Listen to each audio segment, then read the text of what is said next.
दक्ष news सदैव तुमच्या सोबत।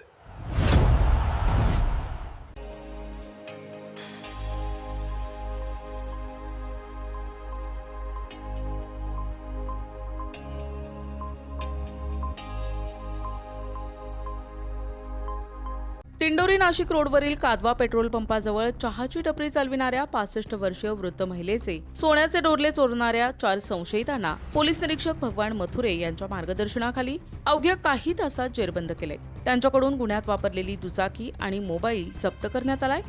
दिंडोरी येथील रहिवासी सत्यभामा रमेश सूर्यवंशी यांची कादवा पेट्रोल पंपाजवळ अमृततुल्य चहाची टपरी आहे। 28 जुलैला सायंकाळी 7:30 वाजेच्या सुमारास अज्ञात चोरट्यांनी त्यांच्या गळ्यातील 60,000 रुपये किमतीचे 5 ग्रॅम वजनाचे सोन्याचे डोरले बळजबरीने ओरबाडून पोबारा केला। सूर्यवंशी यांच्या तक्रारीवरून दिंडोरी पोलीस ठाण्यात गुन्हा दाखल करण्यात आलाय। पोलीस उपनिरीक्षक अल्ताफ हुसेन शेख यांच्या पथकाने तत्परतेने तपास चक्रे फिरवून निफाड तालुक्यातील उंबरखेड येथील ओमकार बाजीराव पानसरे, धनंजय संतोष चव्हाण, दिगंबर नंदकिशोर वाघ आणि सागर संजय मोरे या 4 संशयितांना ताब्यात घेतले असून पोलिसांनी आरोपींकडून 30,000 रुपयांची बजाज पल्सर मोटारसायकल आणि 5,000चा मोबाईल असा मुद्देमाल जप्त केलाय। सदरची कारवाई पोलीस निरीक्षक भगवान मथुरे यांच्या मार्गदर्शनाखाली पोलीस उपनिरीक्षक अल्ताफ शेख, पोलीस हवालदार मनोज, पोलीस हवालदार गोतुर्ने, पोलीस हवालदार अविनाश आहेर आदींनी केली आहे।